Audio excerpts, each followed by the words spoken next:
All right, so we're back in the basement. I just got this in literally like 10 minutes ago, which is right before training, which is perfect timing if you can't see from the tube itself. This is from Strong Arm Sport. This is their new Razor barbell. And I've done a couple of videos on strong arm stuff in the past, most notably their squat bar, deadlift bar, their buffalo style bar, and probably some other things here and there. But it's been quite a while since I've had a piece of theirs in the basement. Now this one is interesting. Before I open it, I'm gonna tell you a little bit about what is supposedly in this tube. It's an all stainless steel bar, so shaft and sleeves. The sleeves themselves are supposed to be smooth. From what I can tell, they also have competition style collars on it. Has a wider center knurl at like 150 millimeters, and have my tape measure out here so we can actually check. And it's supposed to have basically razor sharp knurling done at around a 20 TPI, which is the same as like some of my other barbells. Rogue, for example, is like a 16 TPI, so bigger, chunkier knurls. The Kabuki is like a 25. So the tread pattern of this should be somewhere between a Rogue and a Kabuki. Personally, I typically like a lower TPI because that means it can be deeper cut, because when you're compacting everything so tight, like 25, for example, you can still do a mountain style knurl, but you can't get as high of peaks just due to the fact that there's no room to dig deeper. So the reason I say I'm going to tell you about it before I open this bar is because sometimes with Strong Arm or other importers, I do find occasionally what they tell you you're going to get varies from what you actually get. Now I know Mike at Strong Arm has been very excited about this bar, a little delayed getting in, which is again one of the downfalls of going with someone who imports, but potentially could be a very interesting bar, because most times with competition style bars, you don't get high-end features like stainless steel and aggressive knurl. It's kind of one or the other. So like the bare steel equipment, bare naked power bar, which is a great budget bar, is in bare steel, has really rough looking sleeves, which are really heavily grooved.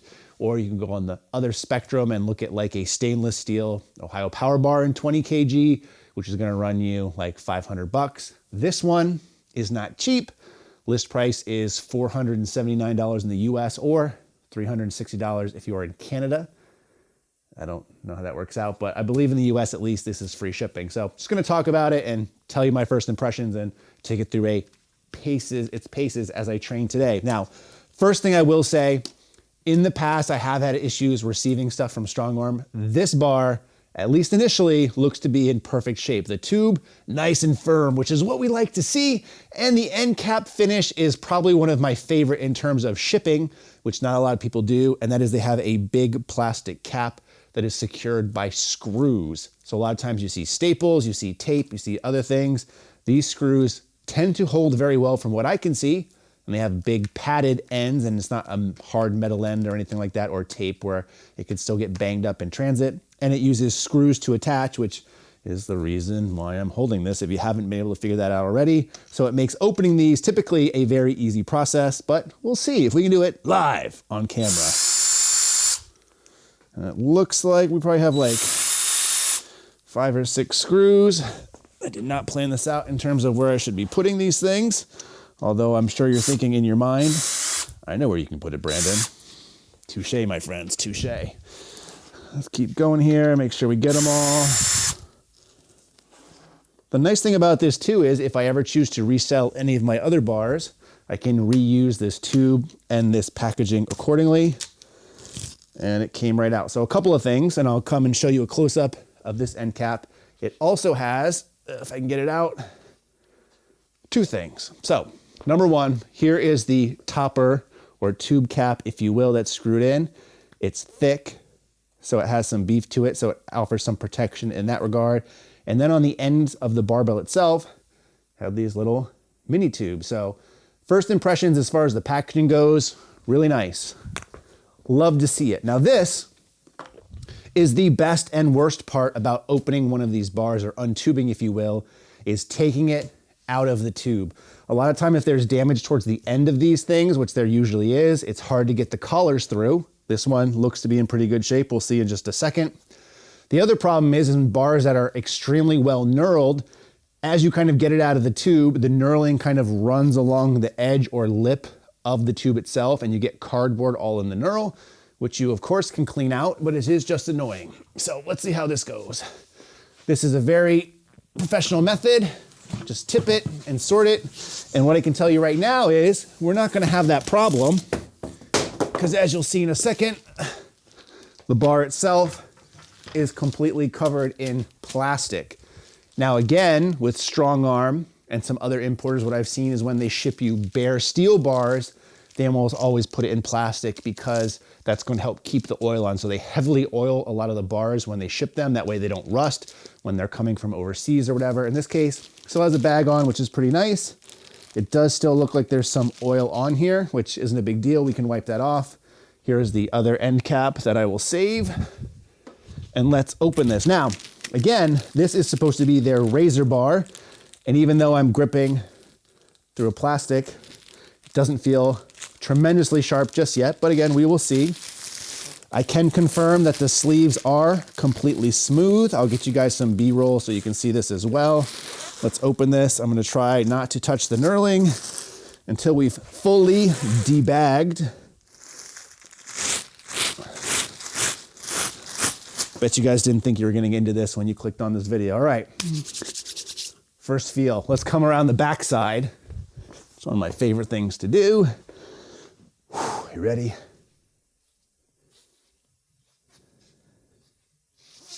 All right, so first impressions, just out the bat, this is actually a very sharp, aggressive bar. I think, however, if I compare it to one of my other very sharp bars, which is the Rogue Agro 3, which I will set up both of these in the same position and take pictures to show you a comparison knurl from a similar distance so you can get a better idea. Because this is a higher TPI at 20, it does not feel as it bites in as much. So very grippy, very aggressive, but not as sharp as a lower TPR bar would be. Let's go ahead and check out the center knurl length really quick. So get my tape measure here. 150 millimeters should be 5.9 inches roughly. I know that. And it looks to be right on point. So just about 6 inches. Make your own jokes there if you will. That lines up. Let's take a quick look at a couple of things on here. And again, I will try to send you B-roll or show you B-roll. The termination points of the knurling is very good. So like for the knurl marks on the powerlifting knurl marks, they look good. There's no slop over the end.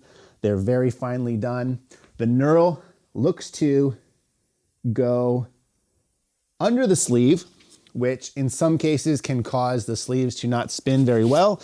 Let me get myself a towel because my hands are super oily. From the bar, they're super oily from the bar, damn it. Let's just kind of get some of this oil off. Bar looks very nice overall. Let's see how some of this spin is done. And let's just kind of do a quick edit. This way you know I'm not fooling. You're hearing and seeing this as I am in real time. Apologize for the motion sickness. See if we can get a spin.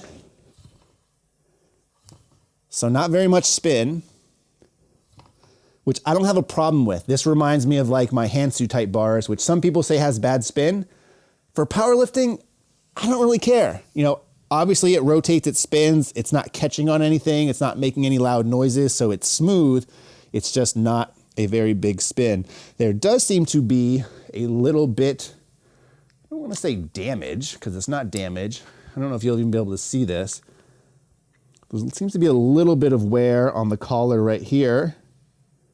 Discoloration, if you will.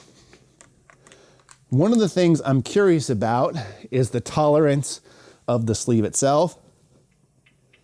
It's really, really tight. So the actual construction of this bar actually feels very high end. So similar to what I have in my Hansu power bars, which I really like, because that means you're not gonna get a lot of noise. Let's take a look at the end caps, which I have not yet seen. Again, we're gonna do this live. Interesting choice here. Interesting choice. Let me kind of bring this down a little bit. And again, I'm sorry for the shakiness, but this is going to give you the most real experience that you'll have in your YouTube time. You guys aren't looking at anything right now. And let's focus this in. And what you guys have here are the end caps. So number one, I am not a fan of the strong arm logo. It just looks very clip arty. Sorry, Mike, if you're watching this. I'm not saying you have to have a great logo to have a great company, but I would like to see that improve. For such a nice bar, this seems kind of out of place. And it's interesting also because this is more of just the complete sticker end cap that goes on top. And it's like a raised sticker bubble type, similar to what like you might find in some of the Olympic training bars from Rogue. So if you wanted to take this sleeve off, you'd have to peel the sticker off. There's a hole, you then put something in, it pops out. But that is high end as well. But again, just don't really love that design overall. So let's go ahead and let's get training and I'll give you more feedback. So I wasn't planning on making any clips until I got to my working weight. I just did my first warm-up set. And one of the things I wanted to talk about is a lot of people like smooth sleeves for the look and for the sound. Personally, one of the things I don't like about smooth sleeves, I really don't care either way, to be honest, but one of the downfalls, which I don't find ribbed sleeves have, is when you're benching, you usually have to put a collar on because these sleeves will slide the plates. Case in point, I just did my first set. I had pushed the weights all the way in and there's already a little bit of movement on the plate. I can kind of feel them moving a little bit. So I might have to potentially use collars. Now, I want to give you a sound test. So here is smooth plates. You still get a zip. Here is a ribbed sleeve. So it's really negligible in my opinion, but I do say the smooth sleeves do look aesthetically better. All right, so first real set, 265 going for 4. What's interesting for me is if you watch my video from yesterday, I mentioned how my feet up bench, which is something that I had, is very similar to my comp bench. So I think I worked up to like, 245 or 250 yesterday. And now the next day, 265. So very similar, but I've been able to handle it. So we'll see how it goes. And again, testing out this Razor barbell. And I've muted the music. I've learned my lesson from yesterday. So hopefully I don't have to do as much removal. Let's get set.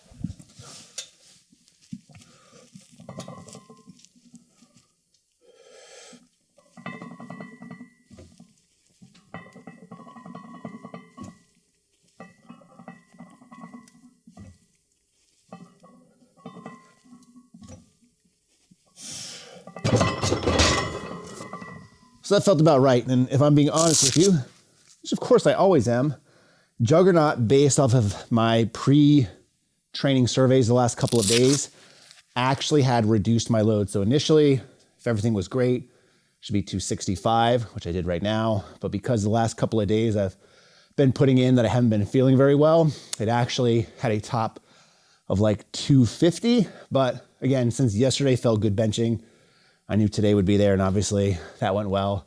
I feel like it was an RPE 7, so pretty solid overall. So one of the reasons that I don't like filming all the time or doing stuff for YouTube or Instagram, at least gym-related content, is because I make that content typically while I'm down here training to cut down on the other time that it takes out of my other schedules. The problem with that is it makes me either elongate my workouts, maybe have to skip certain things or rush through certain things or forget certain things. Case in point, last video I talked about that Rep 1 velocity tracker that I like to use for my competition lifts. I forgot to put it on my first set. So I have it on my second set now. Luckily today, 4 sets total of working sets for bench. So still should be able to get some good data. Let's see.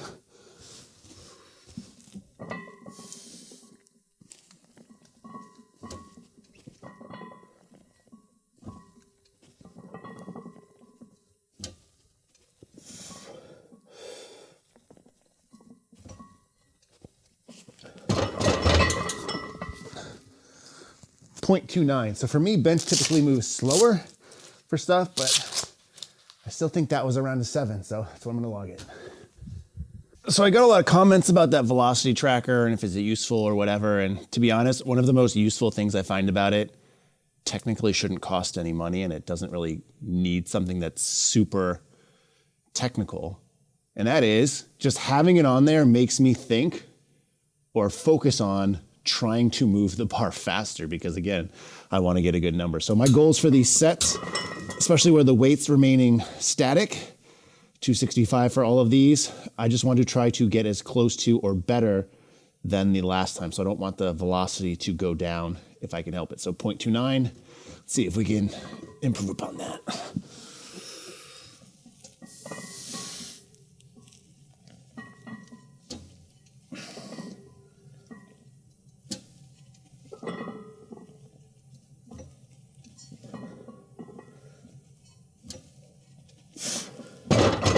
Felt good. Survey says 0.30. All right, faster. All right, so last set on that previous one. I feel like when I watched it, which is what I do after I film these in conjunction with looking at the time and also seeing how I felt like it wasn't pausing enough. Now I don't have to do a 3-second pause on rep work, but I still want to control the bar down and not really use any reflex. So I feel like that might have contributed to my 0.01 milliseconds improvement. So I'm gonna try to do a better job of that on this set, but we'll see. Pauses always feel longer than they are.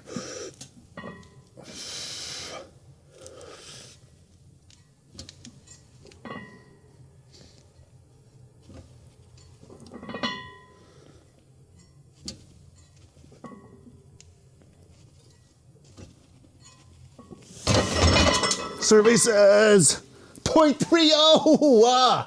Wasn't a fluke, baby. Let's go. All right, so next is a back exercise, and I've chosen to do Pendlay Rows. I've been really big on like big barbell compounds for back. I just feel like it's going to be helpful for me. If I wasn't doing this, I'd probably do like weighted pull-ups or something like that. I have the Prime unit over there, which is fantastic, and I like it a lot, but I think just overall for explosiveness and just overall development, I think a barbell compound in this case is better. I am also taking this opportunity to use my Gymway Elite bumper plates, which don't see a lot of action on this channel. This does a lot of things on this channel, equipment and myself included. But the reason I'm breaking these out is a couple ones. Number one, I never use them. So they're right here in the back of the rack. They're also really solid, especially because I'm not doing this on my deadlift platform. I'm gonna be dropping the weight a little bit, so it adds a little bit of protection, and they look really cool as well. Some people ask, why did you buy them if you don't use them? A couple of things. Number one, obviously, I have a problem. You guys can tell based on all the stuff I've bought on this channel. Not really a big problem, but there's a problem. My wife also likes to use these a ton. My wife is down here 5 days a week training. She likes to use a lot of the equipment that I don't use, like this. She actually uses my Texas deadlift bar more than I do, the dumbbells, whatever. And also, got a good deal on them. And I figure long-term, when my kids start to train, which they've asked about doing already, I think they'd probably be best served doing some Olympic-style lifting as well, explosive movements, things like power cleans, because they haven't been wrecked like their old man for sitting at a desk for the last 25 years or so. So these would be better overall for them more than likely. Plus, they look really cool where they are on the back of the rack. So that's why. So doing Pendlay Rows, do sets of 10 to 12 here. These also make you look like you're lifting more because there's actually 2 plates on here, 25 kg bumper and a 10 kg bumper. So this is 90 kg overall. So I'm gonna go ahead and do this if you don't mind.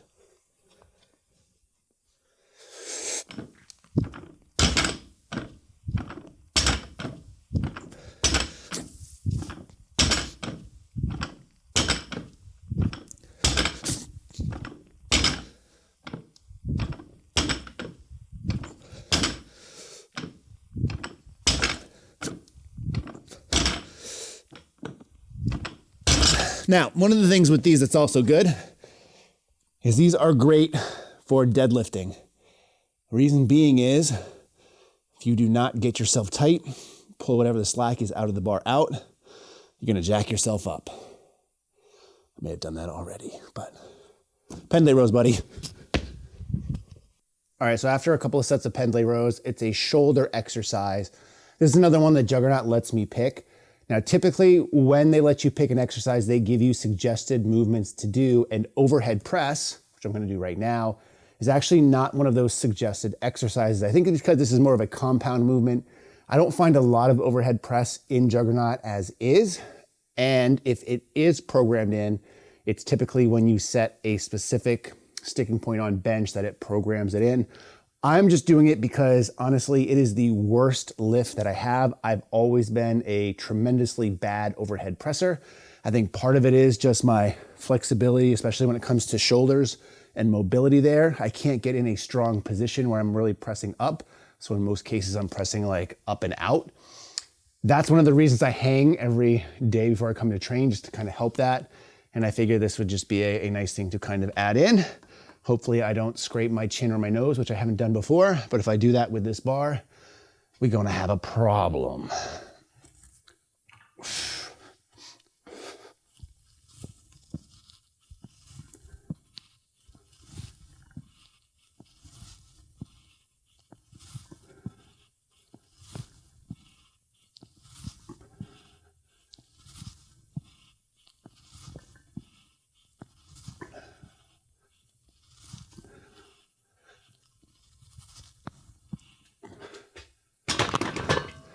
Now these always feel like I'm getting good extension, but as I watch the video back, and I'm sure you'll see, what happens is I tend to lean back to overcompensate.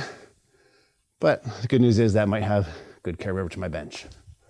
All right, so overhead press is done, and that means the rest of the day is just a tricep and a bicep movement. And oddly enough, one of the tricep movements I've really been digging as of late are tricep kickbacks done on this adjustable cable column. So I usually put this, a little bit around knee level, and I'm using this kind of hammer handle with a ball on the end. And the reason I say this is funny is because tricep kickbacks get kind of a lot of fun made of them. Is that the right way to say it? They get made fun of a lot because of the way they look, and just like with a dumbbell, usually use really lightweight, which I'm not using really heavy weight on the cable version, but I find that the tension, because I'm pulling kind of more on a horizontal plane, I just feel it a lot better in my triceps, and I actually really like these. Now, I think I'm going with 50 pounds each, so again, they're about knee height. What I do here, sometimes I'll brace against the upright, sometimes I'll just put my other hand on my knee, but again, just pull back and extend.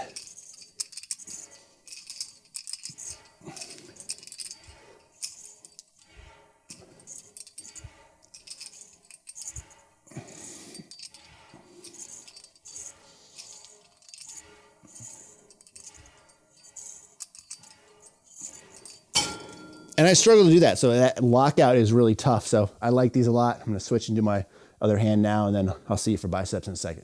All right, so last movement here, I'm gonna do some easy bar curls, superset that in with the tricep kickbacks. I'm using the Rackable Rep stainless steel curl bar. Again, you don't see it much often. I'll show accessories much. But again, figured I wanna try to get some of these things in, so have a couple of sets here just of like 10 to 12 reps. This is really awkward, by the way.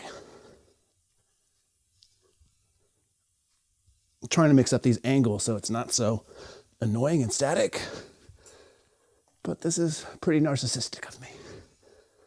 I have lost track already. I'm sure you'll let me know in the comment section. I'll do 2 more, and I hope that falls between 10 and 12. So that's it. That's gonna be the video for today. Appreciate you guys joining me in on this one. Oh, this is a terrible frame. Let me get back here a little bit. But anyway, so use the strong arm razor crowbar. I'll do a video on it eventually. It's good. It is an aggressive bar, which isn't necessarily a good thing. The Rogue Agro 3, cool bar. Don't use it that much just because it's too aggressive for everyday use. Even my Chewy 20 Mountain is a little bit on the aggressive side. So it cuts are a little bit cleaner. And again, you'll see some shots of this. It's Mountain, but it's kind of muted. It's not specifically cut really strict, so maybe the tools just need to be replaced. It's still really aggressive. Interesting thing to see is the price point at like 470 bucks for an import bar for a strong arm. Might be a tough sell for some people, but it's a good bar. Just don't know if it kind of fits what people are looking for from that particular company. So as always, thanks for watching and stay big.